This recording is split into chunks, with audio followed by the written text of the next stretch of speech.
बाजार पर भी एक नजर होनी जरूरी है, क्योंकि दिन के निचले स्तर पर बाजार बेहद गिरावट और कह सकते हैं टूटता हुआ करीब 150 अंकों की गिरावट 24,000 के नीचे भी फिसला निफ्टी और 24,000 के नीचे फिसलने के बाद अब गिरावट जो है और हावी होती हुई क्लियरली नजर आ रही है। बैंक निफ्टी में भी हम देख रहे हैं 600 अंकों की बिकवाली 51,250 के करीब 51,300 के लेवल्स को सस्टेन करने की कोशिश करता हुआ मार्केट। तो क्लियरली निफ्टी और बैंक निफ्टी की तरफ से बिकवाली का दबाव जो है वो लगातार जारी है। सेक्टर स्पेसिफिक बाजार को अगर देखेंगे, कुछ तमाम सेक्टर्स हैं जो कि बाजार को इस वक्त संभालने का काम कर रहे हैं और इस लिस्ट में सबसे आगे खड़ा है रियल्टी स्पेस। रियल्टी में रफ्तार है रियल एस्टेट प्लेयर्स में, मैक्रोटेक और रेमंड जैसे स्टॉक्स हैं जहां पर अब तेजी देखेंगे। फीनिक्स, ब्रिगेड, ओबरॉय रियल्टी, शोभा, ये सारे के सारे स्टॉक्स। इनफैक्ट रियल एस्टेट ही एकमात्र सेक्टर है जिसमें तो कुछ हद तक आईटी है और फार्मा डिफेंसिव के तौर पर जो बाजार को संभाला। लेकिन ऑटो शेयरों में बिकवाली का दबाव। टाटा मोटर्स के स्टॉक प्राइस को देखें, करीब 2% की गिरावट। पूरे के पूरे ऑटो इंडेक्स में ही हम देख रहे हैं गिरावट हावी होती हुई। ऑटो एंसिलरी की चाल भी अगर आप देखेंगे बिकवाली। कंज्यूमर शेयरों पर भी दबाव है। ब्रिटानिया के स्टॉक में 5% की गिरावट देखने को मिल रही है। और कंजम्पशन थीम हो, एफएमसीजी थीम हो, चाहे ऑटो हो, एनर्जी या बैंकिंग हो, इस वक्त बिकवाली जो है हावी होती हुई दिख रही है। लेकिन इस बिकवाली में नजर कहां होनी चाहिए, कौन से स्टॉक्स हैं जहां मोमेंटम फिर भी नजर आ रहा है और कौन से स्टॉक हैं जो कि ड्रैगर्स हैं बाजार पर एक मिड डे माहौल पर एक पूरा टेक लेकर। अंश हमारे साथ जुड़ गए। अंश, बताइए बाजार की चाल इस वक्त कमजोरी हावी होती हुई। जी बिल्कुल, सबसे पहले तो हम शुरुआत निफ्टी से ही करते हैं। कमजोरी हावी हो रही है, ज़रूर हो रही है। डेज लो के पास में ट्रेड कर रहा है, 24,000 के थोड़ा नीचे आ रहा है, फिर ऊपर आ रहा है, वहाँ पे ही घूमता हुआ नजर आ रहा है। दरअसल अगर पिछले हम कुछ 6-7 सेशन का चार्ट देख ले तो निफ्टी ये 24,500 के आसपास बहुत बार आ चुका है। इसके ऊपर देखें तो 24,500 तक पहुँच चुका है। तो एक मोटा मोटी रेंज बना हुआ है एक्चुअली मार्केट में। तो यहाँ पे एक बहुत ही स्ट्रॉन्ग कंसोलिडेशन नजर आ रहा है। अब अगर हम सेक्टर स्पेसिफिक बात करें तो सबसे पहले बेस्ट परफॉर्मिंग सेक्टर के तौर पर हमें सबसे पहले निफ्टी रियल्टी इंडेक्स नजर आता है। आज इस गिरते हुए मार्केट में करीबन कुछ 1.3% की बढ़त के साथ इंडेक्स ट्रेड करता हुआ नजर आ रहा है। कल देखें निफ्टी रियल्टी ने तो 5 महीने के लोअर लेवल को टच किया था और आज यहाँ पे टॉप सेक्टोरल गेनर के तौर पे नजर आ रहा है। तो कहीं ना कहीं यहाँ पे एक रिवर्सल बनता हुआ नजर आ सकता है। यहाँ पे स्टॉक्स देखें तो सबसे पहले तो मैक्रोटेक नजर आता है, 5% की बढ़त, 50 और 200 डीएमए को पार कर चुका है। ऊपर की तरफ हालांकि 100 डीएमए का जो लेवल है 1290 का, वहाँ पे आज हाई बना है उसके पास में और वहाँ से उसने रेजिस्टेंस देखा है। ये टूट गया तो इसमें और शायद पॉजिटिव मोमेंटम बनता हुआ नजर आ सकता है। इसके साथ साथ हम देख रहे हैं कि ब्रिगेड और रेमंड में भी हमें बढ़त होती हुई नजर आ रही है। वर्स्ट परफॉर्मिंग सेक्टर की बात करें तो यहाँ पे निफ्टी ऑटो इंडेक्स नजर आता है। 200 डीएमए पर 29 अक्टूबर से एक बेस बनाया हुआ था, वो बेस आज तोड़ चुका है। तो यहाँ पे काफ़ी नेगेटिव सेंटिमेंट बनता हुआ नजर आ रहा है। इस लिस्ट में हमें बॉश सबसे पहले नजर आ रहा है कि करीबन 3.5% की गिरावट के साथ ट्रेड कर रहा है। 6 से 7 सेशन तक इसने भी एक 35,000 का जो लेवल है वहाँ पे एक अच्छा बेस बनाया हुआ था, उसे काफ़ी डिसाइसिवली ब्रेक करता हुआ नजर आ रहा है। तो यहाँ पे भी काफ़ी बेरिश सेंटिमेंट बन रहा है। इसके साथ साथ अशोक लेलैंड और टाटा मोटर्स में भी बिकवाली होती हुई नजर आ रही है। अब अगर स्टॉक स्पेसिफिक बात करें तो ऑल टाइम हाई की लिस्ट में हमें सबसे पहले 40s नजर आता है, जो कि करीबन 3.5% से 4% की तेजी के साथ ट्रेड कर रहा है। HCL टेक ने भी ऑल टाइम हाई का स्तर छुआ है, लेकिन काफ़ी मामूली हल्के बढ़त के साथ ट्रेड करता हुआ नजर आ रहा है। स्ट्रॉन्ग वॉल्यूम्स भी देख लेते हैं। स्ट्रॉन्ग वॉल्यूम्स की लिस्ट में देखें तो यहाँ पे सबसे पहले त्रिवेणी टर्बाइन नजर आता है, 5% की बढ़त। जुबिलेंट फूड 7%, तो UPL 4%। ये तीनों ही स्टॉक में काफ़ी तेज़ खरीदारी नजर आ रही है, वो भी भारी वॉल्यूम के साथ। तो ये बताता है कि इन्वेस्टर्स का कितना स्ट्रॉन्ग पॉजिटिव सेंटिमेंट बन रहा है इन स्टॉक्स को लेकर। तो इन स्टॉक्स पर नजर रखें।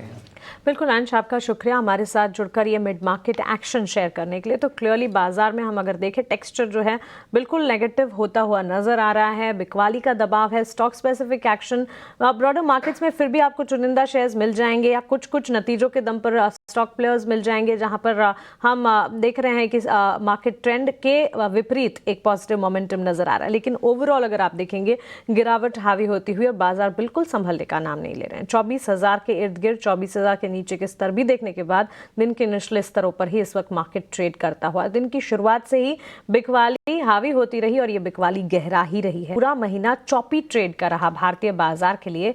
म्यूचुअल फंड फ्लोज के जो ताजा डेटा आए वो काफी इंटरेस्टिंग रहे। 41,887 करोड़ के म्यूचुअल फंड फ्लोज के साथ कह सकते हैं कि रिकॉर्ड लार्जेस्ट मंथली फ्लो यहां पर देखने को मिला। इसमें सेक्टोरल और थीमेटिक फंड्स जो हैं वो काफी डिमांड में रहे। अब जब अक्टूबर में म्यूचुअल फंड फ्लो इतने दमदार हैं तो म्यूचुअल फंड्स ने क्या खरीदा क्या बेचा, ये अगर आपको पता चल जाए तो कितना इंटरेस्टिंग होगा।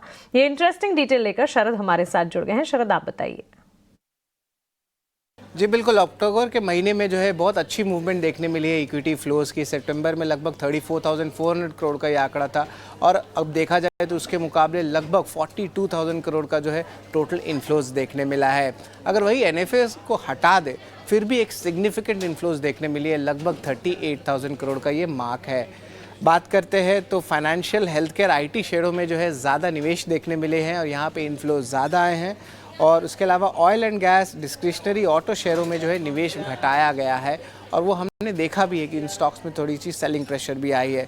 सितंबर में जो है ऑलमोस्ट 4.9% का कैश लेवल्स था और अब जो है अक्टूबर में 5.1% हो गए, यानी कि कैश लेवल्स बढ़ने लगे हैं क्योंकि आगे जाते हो शायद इंस्टीट्यूशन ज़्यादा डिप्लॉय कर सकते हैं क्योंकि मार्केट में वॉलेटिलिटी आ रही है।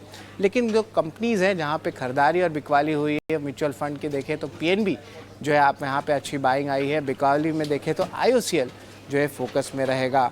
इसके अलावा जोमेटो और बजाज हाउसिंग की भी बात कर लेते हैं जहाँ पे एक्शन देखने मिली है, जहाँ पे आप देख सकते हैं खरीदारी जो है जोमेटो में बढ़ते जा रही है। इसके अलावा टाटा स्टील और वेदांता, इन दोनों केसेस में भी देखें तो अलग अलग ट्रीटमेंट्स देखने मिल रही है।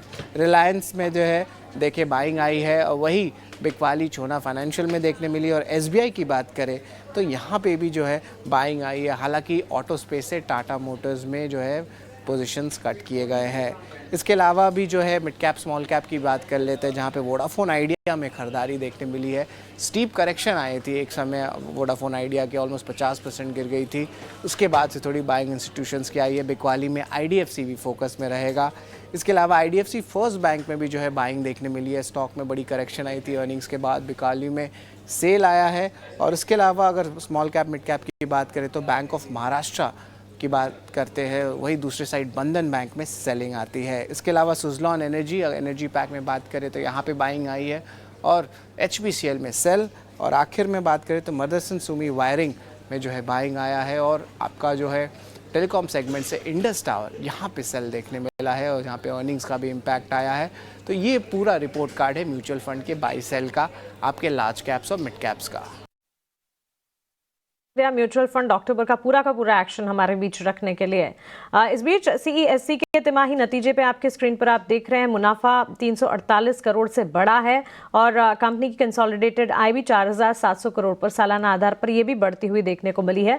नतीजों का एक रिएक्शन है, करीब 1.5 से 2% की तेजी। कमजोर बाजार में भी सीईएससी का स्टॉक जो है रिएक्ट करता हुआ इस वक्त नजर आ रहा है। बाजार की चाल कमजोर हम देख रहे हैं। निफ्टी अगर देखें दिन के निचले स्तरों पर बाजार ट्रेड करता हुआ clearly Nifty, bank Nifty, larger players अगर आप देखेंगे, बैंक्स, फाइनेंशियल जो कि बाजार को संभाल रहे थे वो भी आज परफॉर्म नहीं कर रहे हैं।